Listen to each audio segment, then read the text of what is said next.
Daddy's back. Yo, what's poppin'?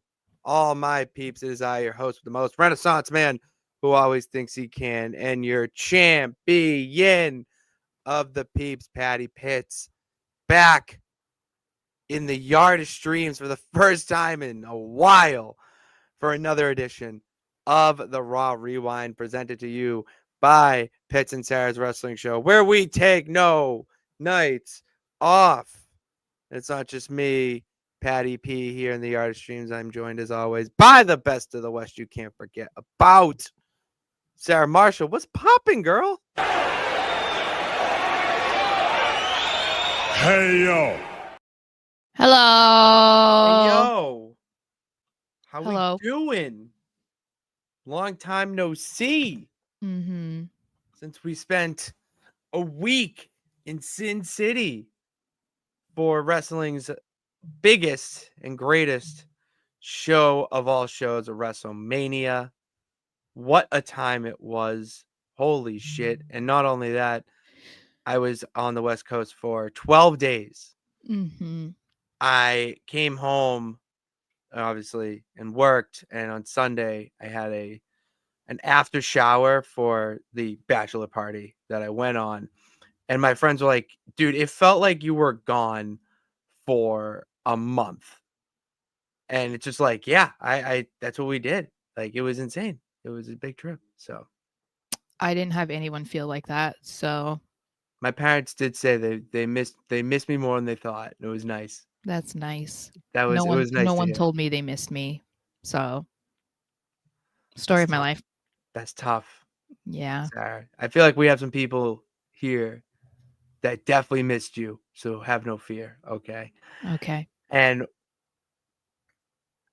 yeah, we were on the West Coast for a week. Well, you live on the West Coast. I was on the West Coast. It was a crazy trip for WrestleMania, which we will on the Thursday show this week. Talk more about it, a longer form show with obviously the happenings that are going on in wrestling right now, but pretty much just breaking down the trip and everything, because it wasn't just the wrestling that we watched. There was so much more that happened. Well, I watched Dynamite and Collision. Yeah, like that was like we watched everything. Like that was a wrestling heavy trip. Like to have you watch Dynamite and Collision live, and I didn't fall asleep. I did on Collision. I watched the whole thing. I'm gonna let you know right now. Fell asleep during Collision's main event and then woke up and watched it in bed at 4 a.m. or whatever it was when I woke up. But yeah, no, Dynamite, like that was big. And I think we're skipping over the biggest part of you watching AEW programming. No negativity. It was all good. It was all good. Yeah. I didn't watch it last week, but I had so much to catch up on from work, so like I didn't have time. I'm not gonna hold that against you. I came home and immediately hopped in with the fishes. Tomorrow's my first day off since I got home. Even working Sunday. That's why one of the reasons why I text you, obviously, is check in on you. But one of the reasons I text you is because, like, I know the draft happened. I know that Shadir Sanders they waited till the 5th round to take him. But other than Will Campbell, I know nothing about any other draft pick. So it was nice to get a little update from you. Right there. Yeah. Well, I know too much, so. You know a lot. Killing it with the articles. Now it's time. So we do have to take that Patriots hat off. Yes. Hop into wrestling brain. We have to hop into the Wrestleverse right now. Starting off with hearing from the peeps, dude. What's poppin'? Thank you, Michael. Thank you for the upload. Speaking of uploads, I uploaded the full streams from the Nonsense Sports Network Twitch channel on this channel. Little test. Go check it out. See what if you like Nonsense himself, and then get introduced to the bad gal once again. Love how that turned into a ally where we have to take on Bailey and Kevin Owens, my two favorite wrestlers in WWE. So this feels like a year of nonsense. Go check those out. Seriously, those are really good, and I'll probably be streaming either tomorrow or another day this week or the weekend. I don't know. Shit's busy. Salute to Gunther. Deserves better. I don't know. I don't. I think Gunther. This is a good thing for Gunther. Whatever. I hear me, Sarah. I actually have a legit argument. I have not just like, not like I trying love to be Pat like, McAfee. That's my no. guy. That's my He guy. So I want to see him against Gunther. Yeah, I love Pat McAfee. That's not enough of a reason. Sorry. That's not even the reason. That's but the main okay. reason, I'm sure. It's not. Okay. It's actually in pro Gunther. Interesting. Right? So You've been very not pro Gunther. I have not. I've been yeeting. I yeeted a lot in Las Vegas. I just want everyone to know I did not yeet once. So if you know anyone thinking that I did, no. Ridiculous. I did not. It was my personal hell. Feeling like, well, I was not the only one in the arena that was not, by the way, as much as people will want you to believe that everybody was, they weren't. But more of my personal hell happened on Raw, and we'll talk about that. But yeah. So yes, we all needed that. We did. Wait, what do you mean all needed that break? Like, do you mean you needed a break from us? What the fuck? I'm just kidding.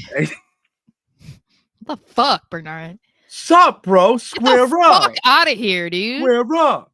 No, it was definitely a much needed break, man. In all seriousness, like, holy shit, to have 2 days in across the country where all I had to do was just reset the mind. Like, I went to the gym, got a workout in. I played pool in the lobby for like an hour and a half, while listening to wrestling themes. Like, it was just it made me appreciate taking vacations. I think everyone gets caught up in work and life itself, but you do need to go reset. 100%. I learned that on the trip. Dylan, King Pitts, Queen Sarah, miss you guys. Let me just say, Sarah girl, I can only imagine how livid you were with Jay tapping Gunther. Yeah, that was interesting to watch. By the way, we watched night one. I will do a little spoiler. We watched night one with The Godfather. That was pretty cool. I got a picture with The Godfather. I didn't. I was just bummed. Well, I mean, the whole night wasn't bad. It just started off like terribly. For you were at rock bottom. For me, we were riding that roller coaster. Yeah, I'm sorry. I have to say, as big of a Jey Uso fan as somebody can be, you cannot defend how that match ended.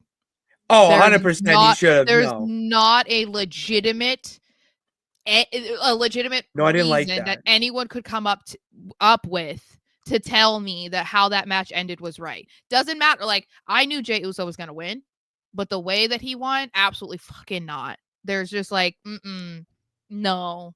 I would have liked to see him just like really choke. Like, I wanted but then again, I don't know. No. He shouldn't have tapped. He should not have tapped. I'm saying. No. I'm going to agree with you also. There. Oh yeah. Need a week off. Yeah. We all did. No, don't skip over Nathaniel. I'm not trying to. You skipped over all his comments. Hi, Nathaniel. And also, I'm sorry. I can't say go Lakers, but I'll say go Luka because I just love Luka. Do you want Becky to beat Lyra? Kinda. I think that's probably going to happen, and then Lyra has like a comeback story or something. You know what I mean? Like, or Bailey gets involved because I don't know. Yeah. We need Argo again. Also, I agree with this. I did not like that at all. I did not like that either. So that pissed me off, and then the ending pissed me off because I was like, wow, okay. And it's all just to try and the thing that makes me the most mad is the only reason why they did it was to try and make Jey Uso look good. That's the only reason. Like, it made or to just speed up the process. It made absolutely no sense for Gunther's character or the story. So like, I'm like, wow, we really got to bend over backwards to make this guy look like a world heavyweight champion. Maybe it was a mistake. I mean, I don't know. But anyway, let's move on to Raw. And some of this is, I guess, is going to be kind of a recap from the Raw after Mania because we haven't been here, which that episode ended with the creation of a new faction. And I'm not going to say that it is Evolution 2.0 with like a lot of people are saying that. We don't know what that's going to be. It I literally know. could just be Seth, Paul, and Braun. But it is right now Seth Rollins, Paul Heyman, and Braun Breaker. And I am here for it. That ending of Raw after Mania was incredible. I did not anticipate a faction being created. I was thinking, okay, let's see what Seth is going to say now that he's paired up with Paul Heyman. I want to see their explanation, whatever. I did not anticipate at all that like somebody else would be joining so quickly, but I'm excited that it's Braun. And I think that kind of helps the people who were so disappointed in him losing at Mania. Because a lot of people were like, he deserved a better title reign, which he did. But the fact that he's now being propelled to like being a main eventer, it's like, okay, it's fine. So I don't know. I've been super interested in this so far. It's been very good. It's been very well done. You know, Seth mentioning that the future of wrestling or the future of WWE will be decided after night one who wins that main event and everything that went down with it. Heyman low blowing two of his, you know, two of his guys and joining their bitter enemy. It was a shock. And then the next night, I didn't expect Braun Breaker to come out. Mm-mm. I did not expect Braun Breaker to be added to this. So it's intriguing. Mm-hmm. I'm very excited for this. I have one request, by the way. This is very random. Can you wipe your camera? Because it's like kind of blurry ish. Like, well, I guess with your finger, sure. Okay, that's better. It was bothering my eyes. I'm sorry. Anyway, so there's been a lot of conversation because as I said, people are trying to call it like, oh my God, Evolution 2.0. And so I feel like we have to have that conversation too, because it is such a debate right now. If they do add a third, because if we're really going to talk about like replicating evolution, they need just one more. And if you look at who they have right now, you could say that they have their Ric Flair, they have their Triple H, they have their Batista, they now need their Randy Orton, right? Like that is how you could categorize it, I would say. Mm-hmm. Who okay, so I guess it would be like, who do you think would be the best ones to join them? Because I feel like at this point you kind of can't really say like, who do you think is going to be the third? This isn't, an NWO situation where there's a third coming, or a fourth, I guess in this case, We but don't know. Correct. we don't know. Obviously speculation suggests that there will be, but I don't feel like they've given us anything to actually believe that other than fans just creating this like hypothetical situation. Correct. So if there is a third wrestler, I guess we should say, who like piques your interest for that? I like Austin Theory. Mm-hmm. That's the easy one that comes to mind. Carmelo, but he's on SmackDown. The just Theory. I don't care what show he's on. That's just the one that stands out because he's already had that connection with Seth Rollins He in their also little fits faction. the vibe of like why Randy Orton was a part of Evolution. Oh, he Like fits he fits that vibe 100%. yeah. He needs to have a little bit of an edge to him. That's something that you could easily see with A Town Down Under. But That he's just do we want to see Theory continue as a heel though? That's something to yeah, consider because the it past is year we've something been to saying consider. babyface.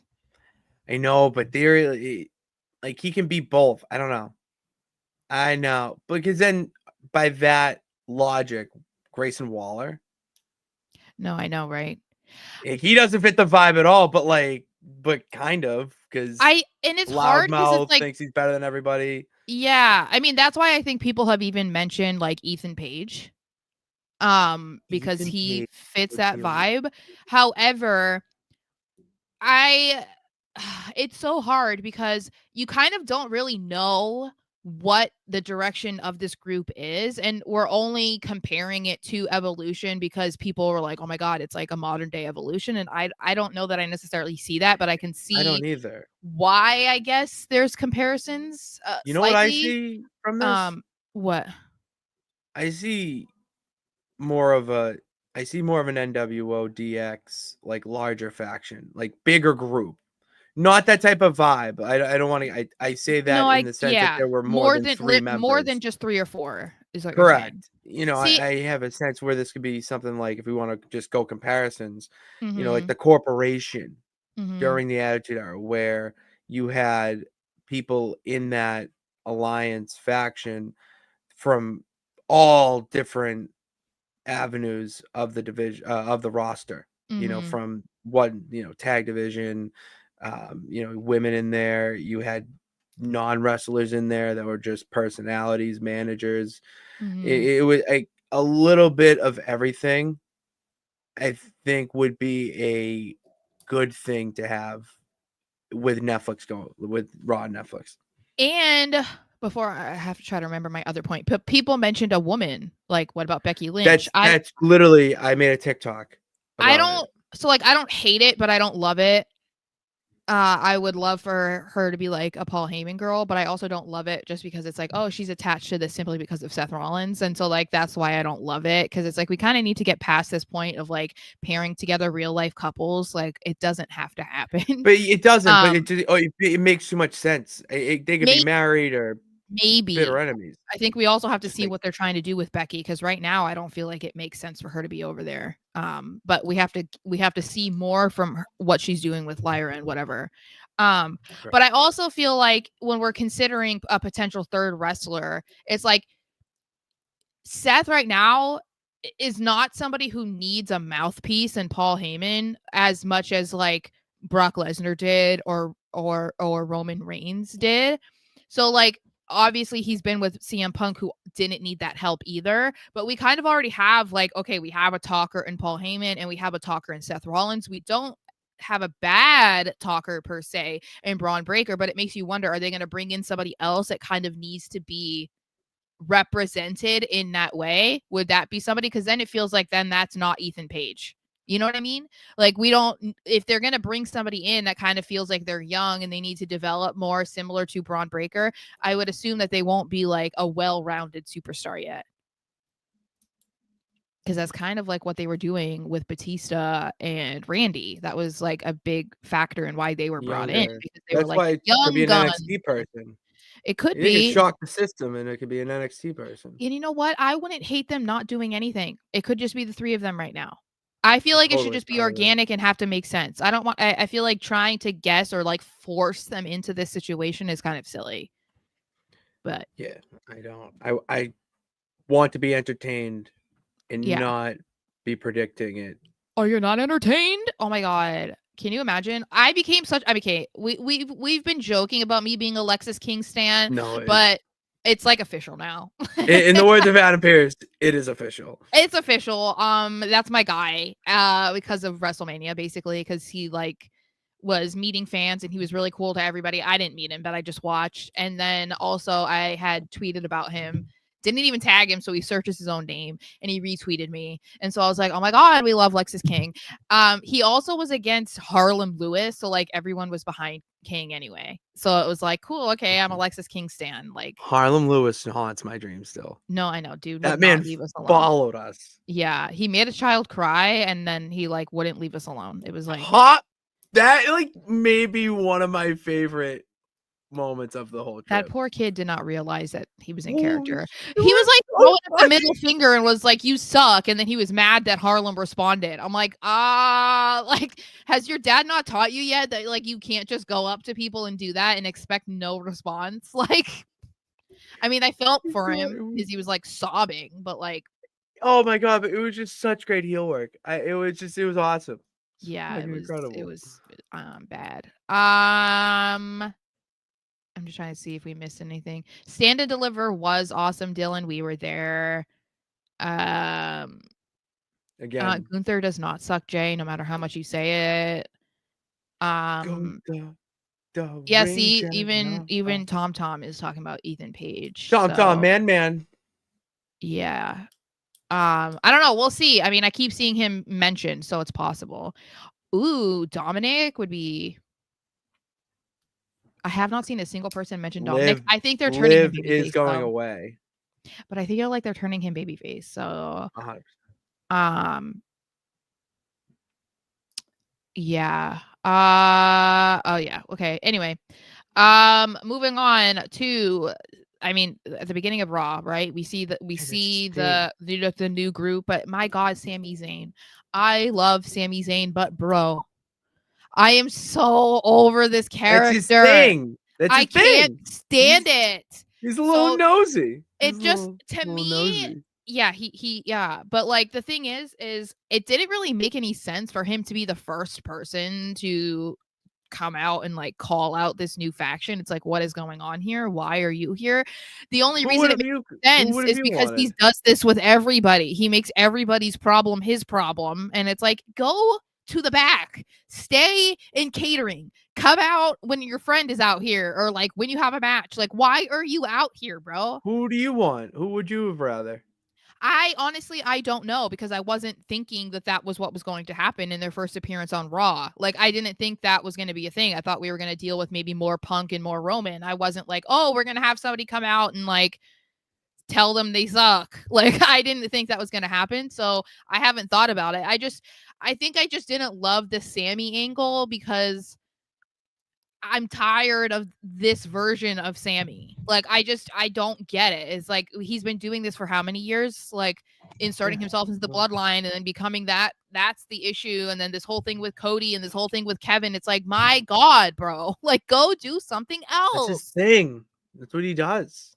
And I mean, if you're looking at this in I guess in a long-term scenario, a lot of people are already thinking that uh they kind of hinted at what is going to happen, at least in the next 6 months or all the way up to WrestleMania 42. And that is Sami Zayn potentially either just outright winning the world heavyweight title or winning the Royal Rumble and then like getting his match at Mania. And I would like to think that's more of a short-term thing than thinking that they're already like penciling in who the Royal Rumble winner is for They have 2026. no idea who the Royal Rumble winner Yeah, is because right I'm now. like, All I right, get let's it. be freaking real. But also side note, guys, if you can't believe that Sami Zayn has not won a world title yet, just remember that Jey Uso won one before him. Okay? So Never say never in the WWE. no, what I'm saying is that's how bad that is. Sami Well, Zayn not winning a world title before Jey Uso is asinine. But anyway, I'm sick with what I so said. I'm not really sure where this is going. Obviously, it did not go well for him later in the show, and we'll talk about that. But I don't know. I'm just like I'm not like super into this right now. I think again we don't really know what's happening, but oh my God, I can't with Jay. Jay is rage bait in person. I really think that's what it is. Trainer Red says it kind of makes sense that it's Sammy since Seth was on his case for rejoining the bloodline and now Seth is making his own crew, being a hypocrite. I guess that's true. I just still feel like I don't know. I've been saying this for a while that I wanted Sammy to turn or something. So like I'm just not super into it. But when you put it like this is not a bad idea. That's He said thinking. That's but they need thinking. to start adding titles to these factions or else they are below right to censor. Why? Why do they need titles? I think I don't think they do. I think it's too early to categorize them as like irrelevant or whatever as right to censor, which I really should have talked to the Godfather and been like, bro, I really think that right to censor has so much potential. I would have said that to him, but I don't know how he feels about the right to censor. So I'm like, if I go up to him and be like, oh my God, I think right to censor was going to be so good. And he's like, I fucking hated my life at that time. Then I'd be like, all right, like that's why I was like, I can't say that. But yeah, I don't know. It doesn't look like they'll be winning the tag titles anytime soon, at least because the New Day are the tag champions. Oh no! So If anything, that's not Seth would happening. But be no. It'd be Seth is winning the world heavyweight title from Jey Uso. come on. Yeah, that's what this is for. Come on. Yeah, it has to be. It has to be. Oh my god. Jinder Mahal won before Sammy. I mean, Don't Jinder hinder the gender, baby. Don't hinder the 3MB, gender. 2/3 of 3MB won world titles before Sami Zayn. Shout out Heath Slater, except not. Poor Heath Slater, man. This is what I'm saying. Like, if I was so scared, I was thinking, I was like, oh god, it would be really cool to meet him. But if I was like, oh my god, Right to Censor has so much potential, like that could have been so good. And then he responds with like, I fucking hated my life during that time. You'd be like, oh, I'm sorry, it sucked actually. Like, I don't know. That was he- like, I wasn't. He didn't like the. It's not that he didn't like the Right to Censor. It was that he didn't like going from the Godfather to the Good Father. Well, It that's was what I just mean. like- That's why I wouldn't want to say it. And then he like comes back and being like, oh, actually, I really didn't enjoy it, because then it's like you feel kind of like a clown. Like you don't even know enough about me to know that I didn't enjoy it. And you're like, that was great. It's like if you went up to Cody and you're like, I loved your work as Stardust. And he was like, I left the company and wanted to die. You're like, oh, all right. It's like embarrassing. So rock on. Anyway, moving on to uh did you just read the comment? Yeah, that's Tom, I get it, bro. that's so fucking That'll funny. be my 13th reason. That's so funny. So it looks like the women's division on Raw has gotten better already, because we saw the return of Becky Lynch, as controversial as it might be to some. We are also seeing Roxanne Perez officially being called up, it looks like this time. She had been temporarily, and then they put her back down to NXT. But they're also teasing Julia coming up to the main roster already. And I assumed, well, okay, not just me, but a lot of us assumed that Julia and Stephanie Vaquer were not going to be in NXT for very long. However, I do think that they had to split them, because if you just brought them both up at the same time, it'd be like, whoa, too much talent. And there's too much. So I think it's still exciting, though, that we're getting Julia and Roxanne right now, because Roxanne has, you could argue she could have been called up last year. I think that they did a good job, though, in this past year with having her be Julia's first opponent, turning heel, the matches that she had with Julia, but then also, tag team with Cora Jade. Like, she's done some really good work over the past year, so I think it benefited her to stay an extra year. And now it looks like it's official, and Julia is also bouncing back and forth with NXT. So I think this is exactly what the Raw women's division needed right now. It absolutely needed these two in there. And it makes sense now why they took the strap off of Julia. You need to, like, if you're going to take the strap off her, all right, well, why? Don't you need to sit in NXT and feud with fatal influence? Fatal influence. Yeah. Like, that's just bring her up to Netflix or put her on SmackDown, type of thing. Yeah. And with Roxanne pairing them together, they're the new blood, fresh blood coming in. That is a good way to build them as stars in easy sense. I would almost argue that Roxanne screams Raw to me, but Julia screams SmackDown. Interesting. Why? Because I think Stephanie screams Raw. I feel like they're not going to want them on the same show.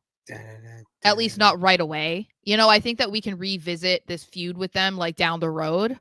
But I think that, I think that there's definitely room for them to both be on Raw, because when we've talked about the women's division on Raw versus the women's division on SmackDown is so loaded. Like, it makes sense that they might want to pack Raw a bit more, but it feels like a lot. If you have Julia and Stephanie on Raw, that feels like, I don't know, that might be unfair, I don't know, but, I could see her going on SmackDown. That could be like really good stuff. Her versus Charlotte, that could be a banger. Her versus who else? Who would I be excited about? I don't know. Charlotte is the first one that comes to mind. On SmackDown? Yeah. Bianca. Yeah, that's true. Yeah, Bianca. I was gonna say Tiffany, but Tiffany's still a little green. I mean, not super green, but like I don't know if I'm like as excited about that. Like it's not a dream match for me. Um, but I don't know. We'll see. And Chelsea Green. Chelsea, yeah, because she can hang, and people don't know that she can hang. People sleep on Chelsea Green. I don't Yeah, know. I don't know if anymore after going to no, WrestleMania. I think I think they do. But still it does look like we're going to see potentially Io Sky and Rhea Ripley teaming up my to new go thing. against Julia and Roxanne at Backlash. That's what it looks like.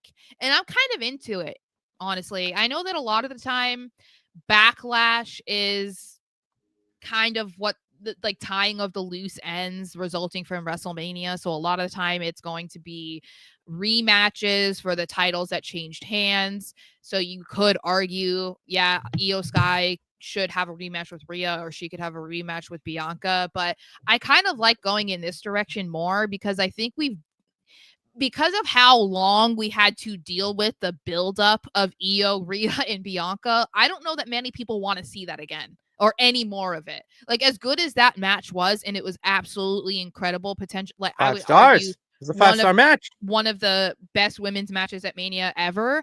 I don't know that like we need to see more of that. Like No, we all no, didn't it's really good. love the build. We loved the result, but we didn't love the build. So I kind of like that they're going in this new direction with Io and Rhea because none of the girls in that triple threat at Mania were bad guys. Even if Bianca was the one getting booed, none Exactly. of them That they were was hateable. So why not team them up against people that you're bringing up and you want people to hate them? Like it's the easiest way to get people to boo Roxanne and Julia by putting them against your top two women's baby faces on Raw right now. well to me the match. It has nothing to do with the three of them individually, like personally. Mm-hmm. That build and match itself hit a peak. It was Mm-hmm. fantastic. Yeah, It you was can't awesome. top that You or can't even go. Where try are you gonna to. go? Where are you Yeah, gonna go from the top? So yeah. split them up. Have Io and Rhea team for a bit because they've team before, friends, whatever you want to call it. Let Bianca go back to SmackDown because she has unfinished business with Jade and Naomi. Like that Mm-hmm. story kind of needs to wrap up. There's no Yeah, bow on that yet. yeah. And to have Roxanne and Julia be the new blood to come after them, it's beautiful. It's great. It's one of the better stories on Raw right now. And they could be like the next women's tag champions because believe that Liv is Why going to be not? leaving. So that might be another reason if she is leaving to go film a movie. Everybody was so mad that her and Raquel lost at WrestleMania. Well, maybe this was why. You know what I mean? Like if they're going to have to forfeit them or whatever, it's like, okay, well, there you go. Here's a new tag team here. And I think that's good. I think that's good for Raquel and Liv, and it's good for Julia and Roxanne to like for their introduction to the main roster. So, um, yeah. Yeah, I did know this, Dickie, Oh, that's that Bianca is out. right. I did know that. I knew she But when fit she her. comes back, like you can't just throw her right at the title. She's not Charlotte. So she's Is gotta that official though? Like, is it Yeah, official she that yeah, she's yeah, she said on SmackDown. that she's gonna be out for a Yeah, while? yeah, Oh, she said on okay. SmackDown. I knew that she hurt her fingers. I just didn't know that it was like that serious. Mhm. Yeah, she had a whole, Um. like, what's it called? The splint, thank you. Oh, got it. Yeah, I didn't. I guess Splint I didn't hairy watch. thing. I didn't realize that. Um, SmackDown does need more mid card women. I see. I think that they do need. Okay. I think that if they're going to have Roxanne and Julia, they don't need any more people right now. I also would argue Yes, that Bailey should yeah. get moved back to SmackDown. But I don't Um, know. What's cooking with this Becky well, yeah, but Lyra? you know what I mean. I do. But if Raw that's needs more main event women, while SmackDown needs more mid card women. I would say that's fair. Uh, why are we not getting Rhea for a while? Where's Rhea going? Where's Rhea? Oh, she's in the feud with Io, that's what he's saying. Oh. Like, Oh, it's Io and saying that Rhea. Rhea has taken time off. Oh, I don't know. I hadn't heard that. Um, so I don't know. Um, they also are Mm. saying Chelsea for Money in the Bank. I do think so. Um, The bad guy? I think the bad guy is the final boss. it is. Yeah, he changed his name because fuck that bald fraud. Okay, that's why, because we aren't You on just that. quoted CM Punk. I I just know. want to let you. I just want to let you know there I'm coming within around. this change, I within this similar. You're still you, yeah. but there's change. Like that's growth. It's great. Yeah. Where's yours? What do you mean? I grow every day. You are. You know what? We'll find an argument. I know. You've changed. Well, You've come technically, to the I right side of history. You know, there's nothing wrong with Mr. Razor Ramon. You know, Punk was right. Punk was right. And see, this is I exactly what think I'm saying. Final boss is dead after Mania. See, we were bonding over this on Twitter. I was like, hell yeah. Hell yeah. And he is. He's a ball fraud. That's going to be his name. We shouldn't even call him anything other than that now. I'm calling him The Rock. I'm going to call him That bald is still fraud. my hero. That movie, The Smashing Machine, looks sick. All right, calm down. Anyway, so Judgment Day is back to old tricks again because JD McDaddy is back. And let me tell you guys, I know that I posted it on Twitter, but I ended up deleting it because not a single person interacted with it, and I felt silly. First of all, I didn't see that JD returned. I think you yelled and told me, or you like bumped me and you're like, oh my God, it's JD. I literally stood up and I was like, JD McDaddy is back. Like, I could not stop saying JD McDaddy. And I'm sure that people were like, what the hell is wrong with this girl? But I'm like, that's my McDaddy. I think I have a video of it. Really? You could probably hear me. Yeah, so that was really exciting. And because of that, Finn was like, hey, I did not know that my Irish friend was returning. So that was not good That wasn't cool for him. He kind of like apologized and explained himself to Finn on Raw, but things are still not okay there. Obviously, something is brewing, and people thought that this live news that was coming next week was going to be like they finally kick out Finn. Obviously, this doesn't appear to be the case. It seems it's the movie, but I do think that we're going to need to see some sort of end with this soon, because as much as I love the Judgment Day, something needs to happen, because I feel like we've been dealing with teases of like a full breakup or whatever for so long now, and it just feels like there's no end in sight. When you thought, okay, Dominic is going to kickstart that at Mania by winning the IC title. That was what I was saying. I was like, he's going to win the IC title by pinning Finn, and then that is going to like get this going. And that's not what's happening so far. So I'm like, something needs to happen, because these guys deserve like an interesting storyline right now. And I don't know what it is, but clearly they're trying to do something. I see a Finn Dom feud brewing. Lives away. What's Raquel doing?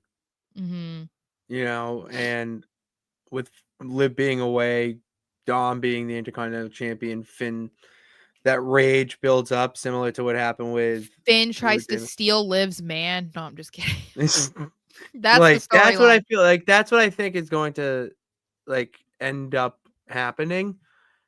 It would be I would be very interested in that feud.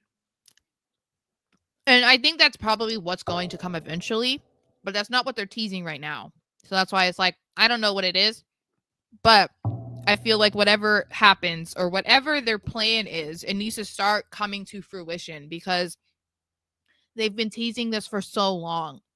And it's like people are going to start getting bored. Like, as if people aren't already bored of the Judgment Day as it is. You know, I'm not, because I love the Judgment Day and I love all the people in it, but a lot of people do feel that way. And there is going to be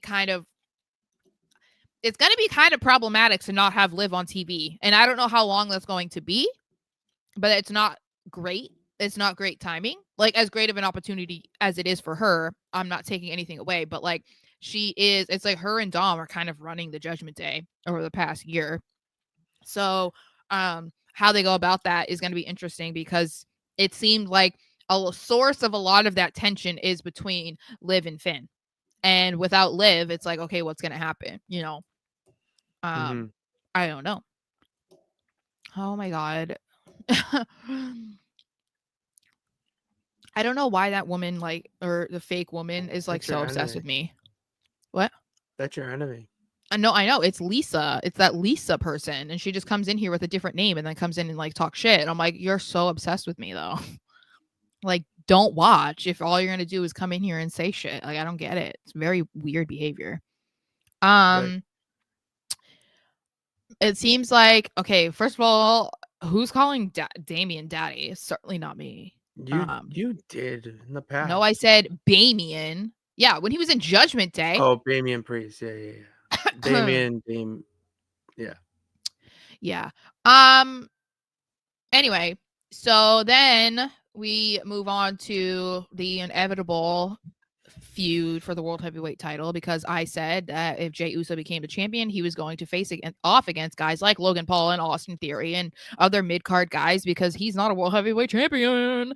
And that is exactly what we're getting, because Logan Paul is the first one to challenge Jey Uso for the World Heavyweight title, and I don't think it's been made official yet, but it's coming. We're gonna be seeing Jey Uso versus Logan Paul at Backlash.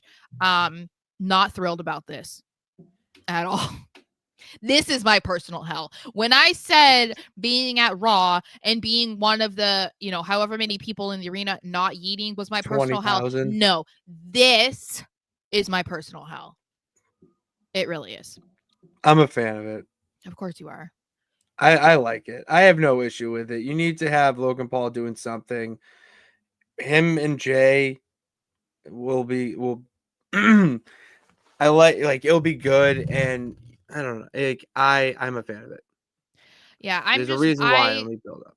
I just I don't know. I'm just not into it. Neither one of them are strong on the mic. Because Logan's bit has not been working. But I mean, this doesn't surprise me at all that his Jey Uso's first feud is going to be with a guy like Logan Paul. I just kind of wonder where do you go after this, because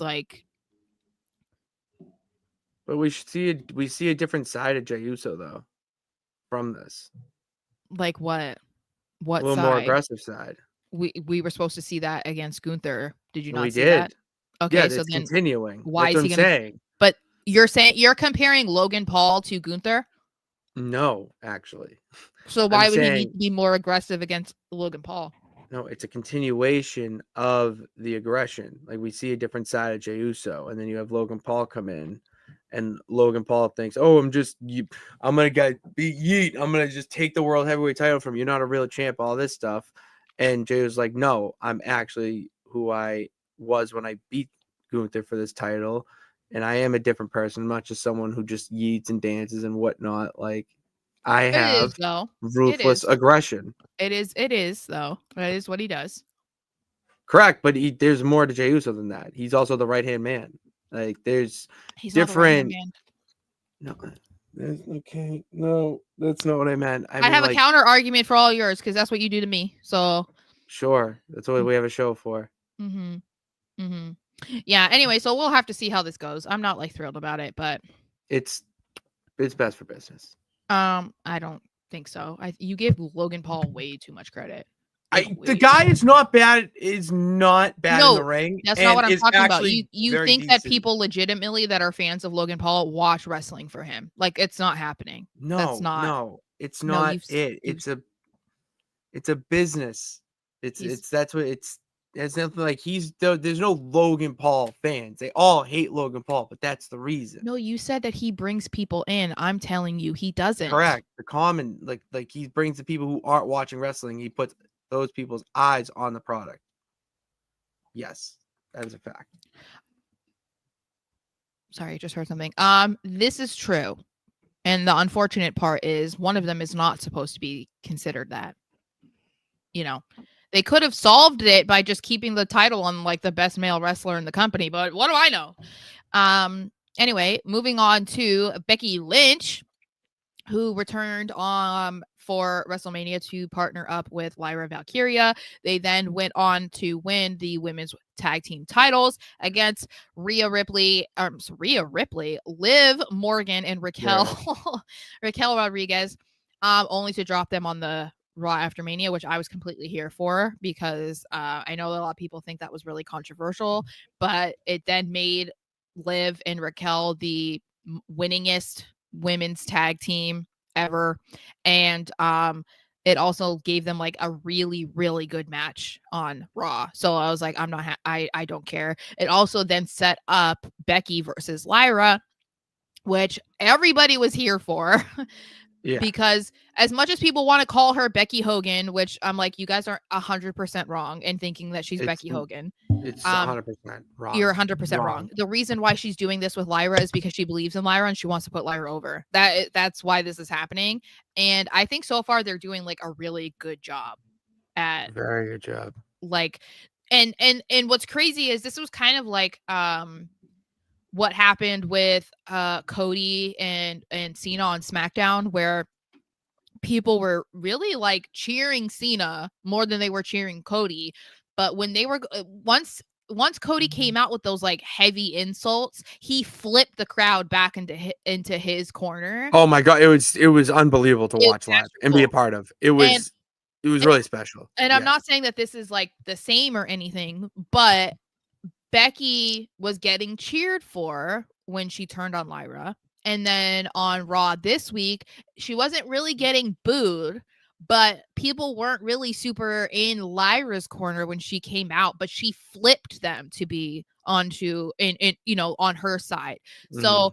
I think that this has like a lot of potential to be really good because both of them are really good wrestlers. They have a long history. Becky admitted to being the one attacking Bailey and talking about how much like she hates her for the past 6 years, whatever. So that directly involves her into this. And so I'm really curious to see like where is this going to go? How is it going to branch off? Like what is Bailey going to do? I think this has like I don't know. I think this could be really, really good. They were cheering her when she came out and all, maybe booing because of what she did, but when she uh, s- uh, said that she was the one who attacked Bailey, the crowd flipped, and then the flipping out, crashing out, you know, that's the side of Becky we need to see right now because it will help or that's the side we need to see with Becky right now because what else is there for her to do? Do you want to see her come as the man and she's all smiles and whatnot? No, like that's not like let's see a different side of her.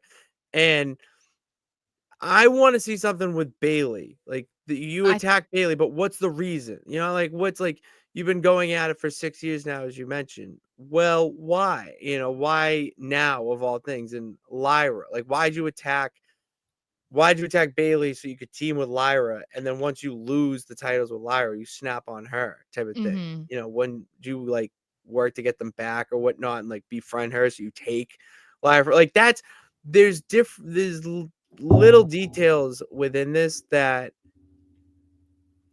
fade off into another road. So Well, I and I think that this kind of goes with this too, is that a lot of people are talking about because of her mentioning Bailey, that it feels like they're kind of preparing for Evolution 2.0, which is rumored to be taking place in July. And I feel like a big headliner for that could easily be Becky versus Bailey. Like that would be an incredible headliner. And this gives them a couple of months to do that, like that's she true. can have this feud with Lyra, whether she wins the IC title and then Lyra gets it back or whatever. I don't know. We don't know how Bailey's going to get involved, but I think that's kind of what's going to happen at some point, and then that can easily set up for them to face each other at Evolution, and I think that's great. Like that, as much as I feel bad for Bailey because of what they did with, taking her off Mania and whatever, I do feel like making her the main event of Evolution 2.0, which she's been pushing for so long, would be kind of a nice way to like say sorry or Hmm. whatever, you know what I mean? Yeah, exactly. I see that. And like the headline Evolution 2.0, and you're Yeah, the like she could be the face of it. Like I feel mhm. like that would be good. She And could like be on the poster. Bailey yes, could be on the poster of and Evolution 2.0. and as a baby face, because she said in that interview with CVV that she's kind of struggling to find her footing in this era of Bailey as a baby face. And so I feel like working with someone like Becky, she could have like it could make it so much easier. Like she Mhm. should be able to figure it out, and like the crowd can get super behind her because people love Bailey. So it's Yeah. like they're gonna She's cheer for her no matter what. And I think that this has the potential to like be a big storyline going into the summer. And I think that's Yeah. exciting, you know? She's my goat. Bailey's No, my I know. goat. Jason loves her too. My boss. She's the goat. Yeah. Um I'm There just looking ain't to no see if I stopping missed us anything. now. Let's celebrate on the Oh, I floor. went Top too far down, up. we're ready to go. Um Dun, who is Sarah Hogan? That's what I want to be. Is that me? Is that what you're saying? Is that me? Yes. But I don't have an H. Sarah So. Logan. Oh, Sarah Logan. I wrote Sarah Hogan. Oh, she had a baby or she's pregnant with Yeah, and she Eric's was baby. injured. Well, Well, she was injured first. Yeah, and then she's having Eric's baby. So she's married to Eric. Did you not know Yes, that? I did. Oh. I did. Oh, I okay. did know that. I knew all She's that. having Eric's baby. She's having a mini War Raider. Like, actually. Yes, she is. No, I know. We've been talking about this for I can't even tell you how many times because he's talking about a weekly show. I don't know how many times we have talked about this over the past like 3 years. Like we have said that the women could very easily have their own show like on Wednesday. You know, I'm sure they probably don't want to, or they could, just maybe not in the same time slot as Dynamite. But I really do think that the women's division in WWE is getting big enough and strong enough that they could handle having a weekly show on their own. And I do think that they would do numbers. Maybe it's something that they put on Netflix. I don't know. But I do think that they're There's getting avenues. to that point where they might have to do something like that because they're going to have such a deep locker room that they're not going to be able to feature them. So, the bad guy asked if we had talked about this. We had not. So here we are. Gunther, my king, my world heavyweight champion, is taking some time off. And part of that is because of his vicious but great attack on Pat McAfee and Michael Cole, resulted in a fine and an indefinite suspension. And after this long-winded promo from McAfee on Raw, he said that he would like the suspension to be lifted, and he wants to face him at Backlash. Again, I don't know that it's officially official. But it looks like we're getting Gunther versus Pat McAfee, and I am like so torn on how I feel about it. This is what Gunther needs. I hate to break it to you. Yeah, because you want Pat McAfee to win and then No, ruin Gunther. That's what you no, want. I don't think Pat needs to win at all. You're projecting. No, I was You sitting didn't there even as hear my you were reasoning. You flipping just double birds to Gunther, saying "fuck Gunther." yes, because it was awful. It was a monster move. It was incredible. It was yes, for what it was incredible. Gunther needed another side of him after he lost to Jey Uso. Like, where do you go from here? You go into this just rage-filled monster that goes on a tear. And it's been done before. You're gonna beat up this guy in the locker room. Cool. Putting your hands on a broadcaster because he put Michael Cole to sleep first. And then Pat defended him. Then he puts Pat McAfee in. Going across that line of touching or putting your hands on the commentator, it's something that's like not done. You don't do that because they're just commentating whatnot. And when you do that, like there's an evil side to you that the fans don't think. It kind of blurs the line between, it brings kayfabe back a little bit in a sense with, oh shit, like he just went after Pat McAfee or Michael Cole and like he's fighting Pat McAfee now. When I say once, Pat McAfee is very good in the ring. He's a lot better than people give him credit for. So for him to have a match with Gunther would be awesome. Gunther winning that match and like ending Pat McAfee would put him on another level of dominance that, we may not have seen yet. There could be still more from Gunther. So I see a light at the end of the tunnel from this. And I know a lot of people are saying Goldberg is going to come back and whatnot.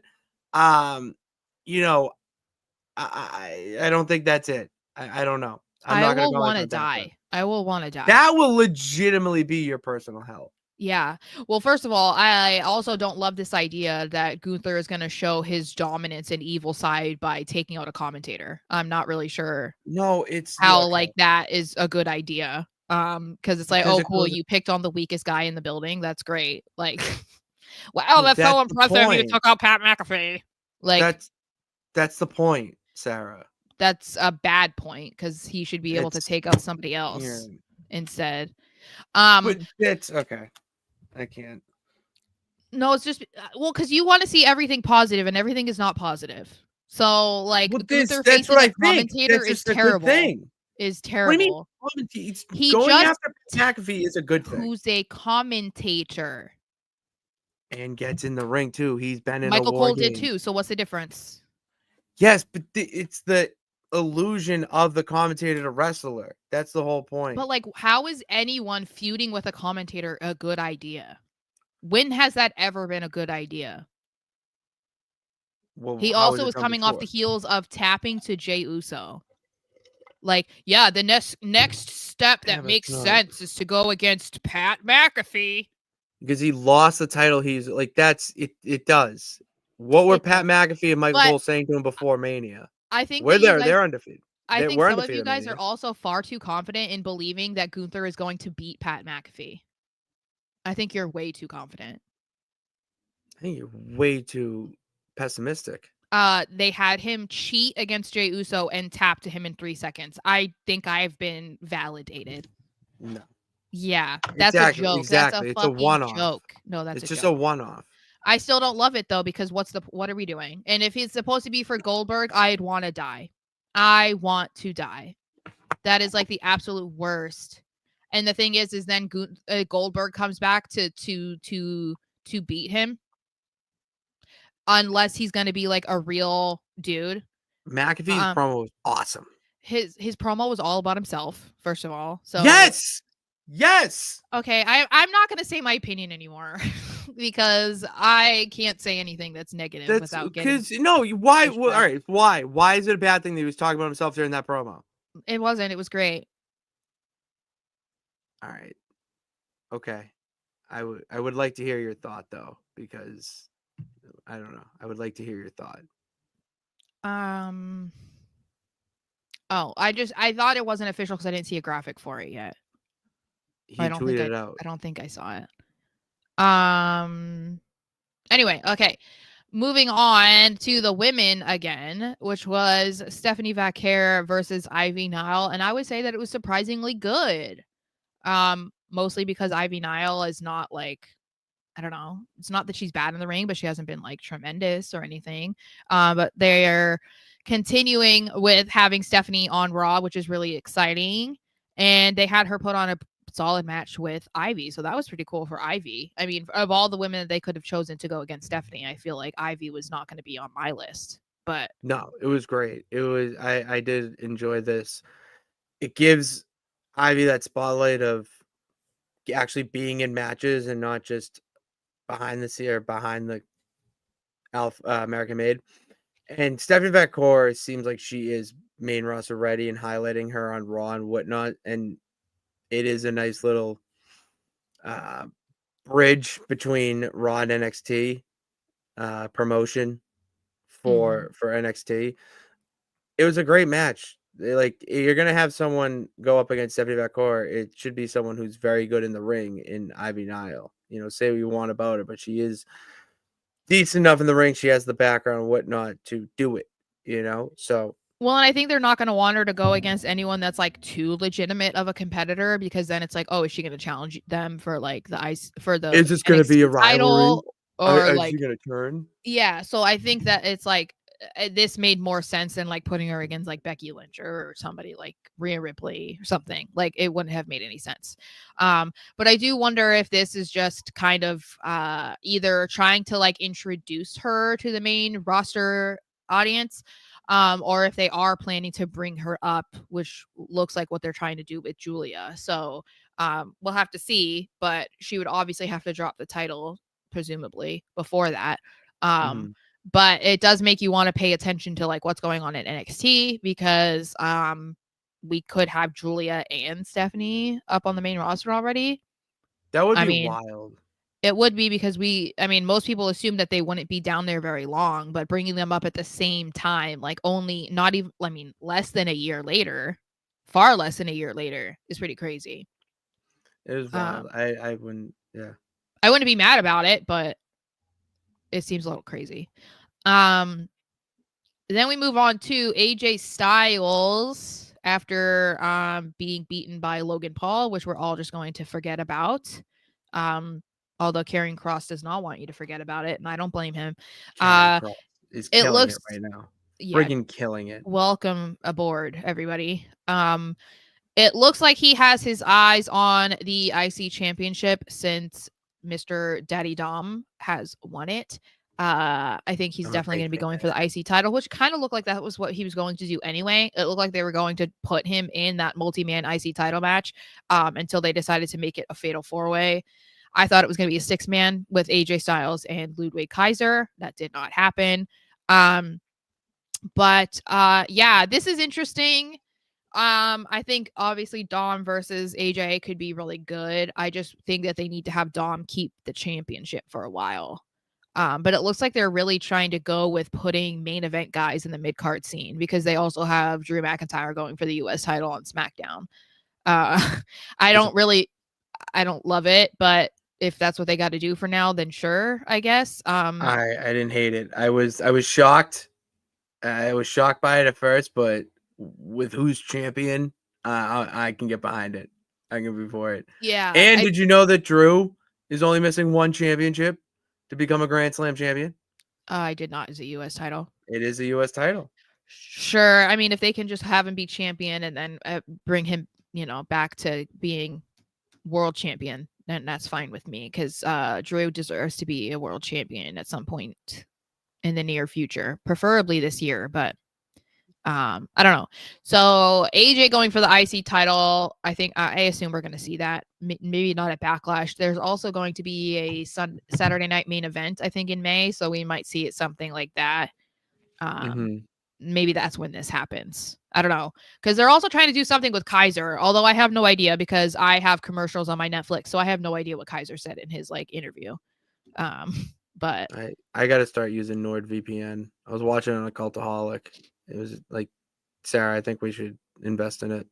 Yeah, I want them to do something with Kaiser because I did not appreciate that at the Raw after Mania he was on main event. I was like, yeah, this no. Like, what is But happening? you watched main event. Well, I had to because I was there. You could have got up and went to the merch table. Could have got. When did I do that? I said you could have. Yeah, but it's not like I'm just saying I clearly did not do that. That's what I'm Ever. saying. It made you watch main event. Boom. I guess. Anyway, then we see Braun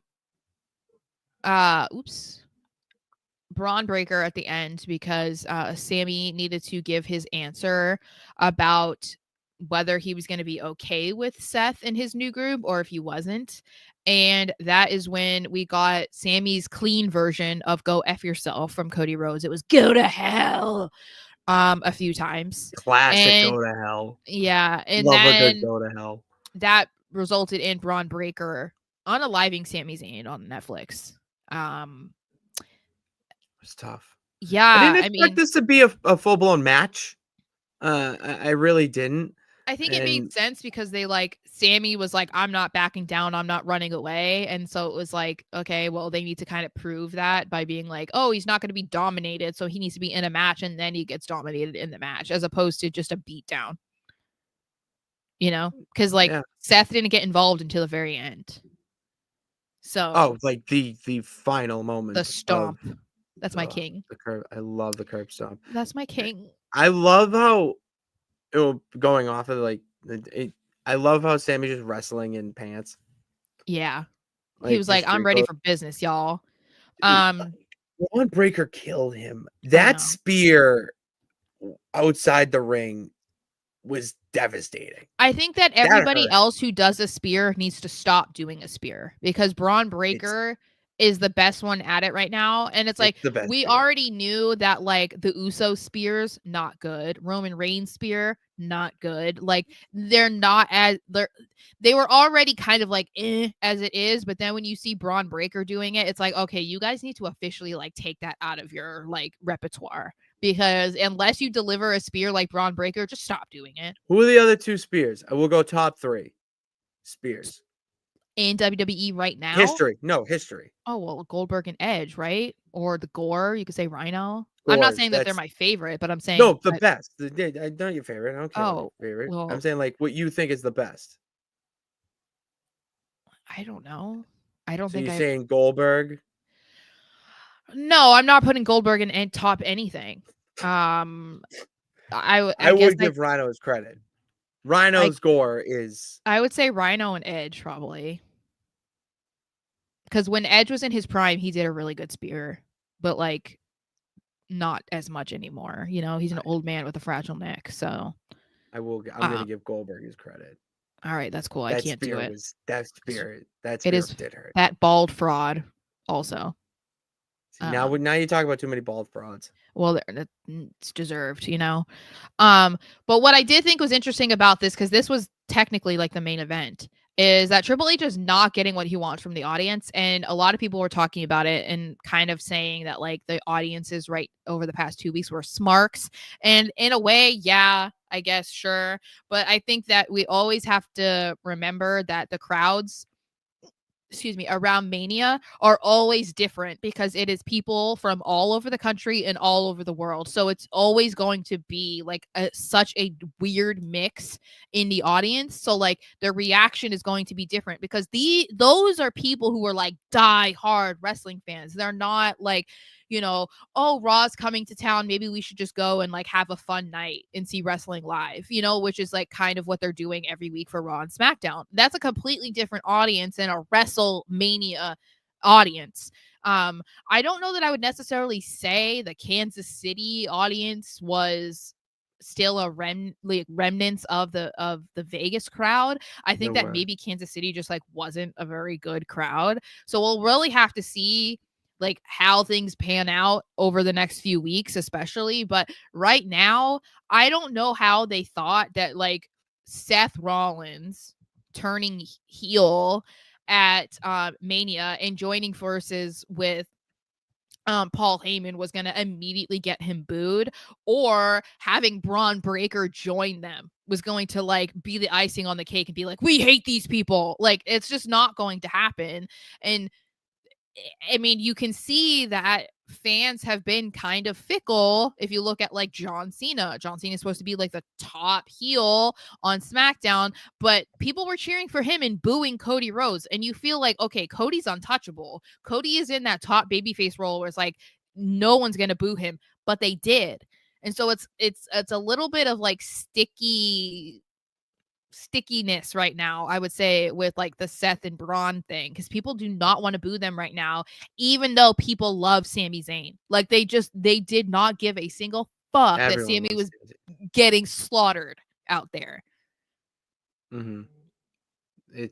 They don't care. They just want to cheer who they want to cheer for. Mm-hmm. That's this era that we're in. People have their favorites. People know more than they did years ago.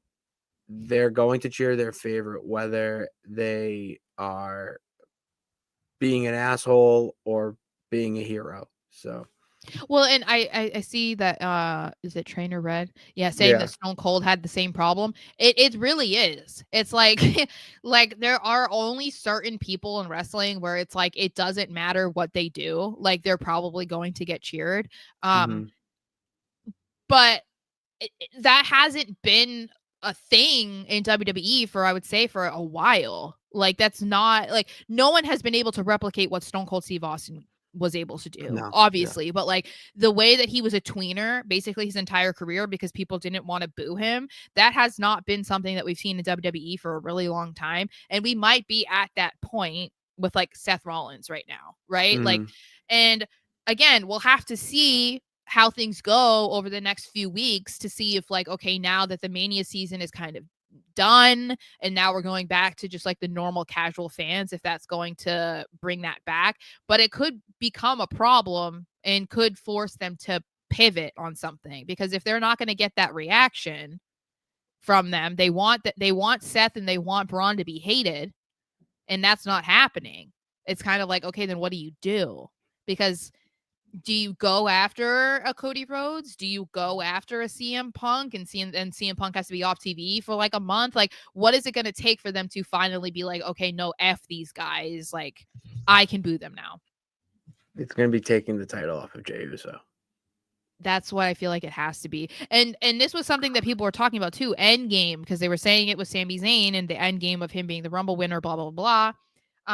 I think it was SRS that said, it feels like the inevitable future is Seth wins the title, probably off Jey Uso, because, I mean, instant heat right there. And then by Mania 42, it's Braun Breaker versus Seth Rollins at Mania for the title. And I'm into that. I know that that's booking like a year in advance, but I'm into that. That's really like, that's banking on Seth being like the top heel on Raw, right? Because then he's gonna, if he beats Jey Uso, that's a huge thing. But then that's really putting Braun Breaker over in like a big way, and I feel like they're gonna get to a point where that feels appropriate, you know? Because it feels like this doesn't feel like this is gonna be a faction that lasts like a really long time. No, like Paul Heyman's gonna end up aligning himself with one or the other towards the end of it, and it'll probably be Seth. But I don't know. It depends, because if they want to have heel Paul Heyman, they'll keep him with Seth. But I don't know. That is who he initially aligned with. So it would be kind of crazy for him to then like ditch him again within a year. But I don't know. I think that could be super interesting. I would like to see it. Yeah. We're not talking about CM Punk fighting for a title. CM Punk. We're not talking about that.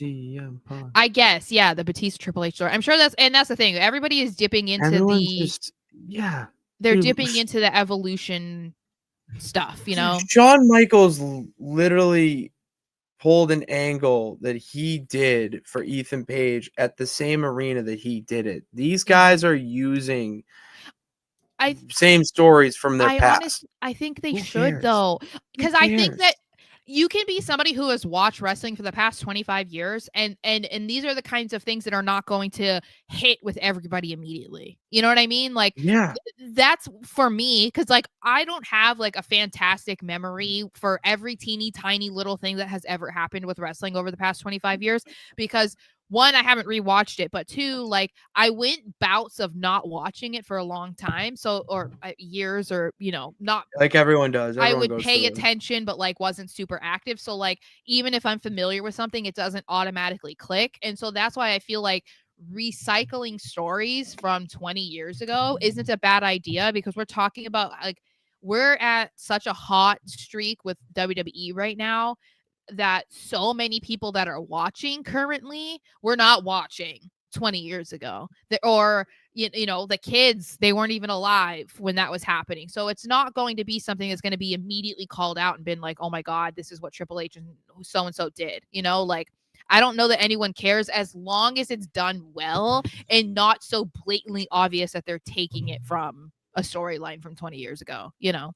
Who cares? At the end of the day, if you're entertained, that's all that matters. Yeah, I agree.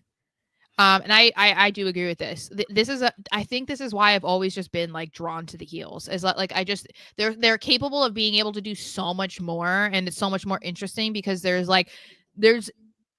feels like there's no depth that a heel can get to that's like too much, you know? Whereas like baby faces have to be careful with how far they go, because you don't want to do anything that then results in them getting booed, you know? Like they still have to be considered the good guy. So that's why I think that I always preferred the bad ones. But that's the thing, like, I don't know, that was just how I naturally watched wrestling. Like, I gravitated towards more bad guys than good guys, and I just still have that mentality as I did as like a 9-year-old. So like, there's only a few people that I appreciate as like super over baby faces, and as I've said, the two of them that are at like the top are John Cena and Cody Rhodes, but my love for them began because they were heels. So it's like I don't really have like this all-time favorite wrestler that my love for them began as when they were a babyface. I don't think I have a single one. Maybe Finn. Maybe Finn. Finn is like the only one. But otherwise, nobody like over 20 years. Like everybody else, it's like no, I like them because they were a bad guy. So at least I'm consistent.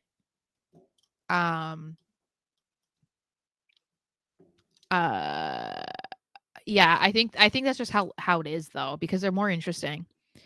Trainer Red said, I feel like the reason why the faces are bad are because the heels just aren't believable enough. No vicious attacks ever. Orton literally got the upper hand on Cena again on SmackDown. What the fuck? Well, the thing is Cena is selling the shit out of every move that he gets hit with, because that man dies on television every single week. It's incredible. It's fucking awesome. And this is possible too. The fans could be rebelling against Triple H for his stop being a critic and just watch. Yeah, I think that there was some really bad press, in my opinion, leading up to Mania because of comments like this. And then at the same time, I know that we kind of debated it before we went live, but I don't love the idea of them releasing a documentary showing what goes on in the writer's room, and then they're telling you to not talk about it and just watch it as a fan, but then they're giving you this like behind the scenes look that fans don't get access to.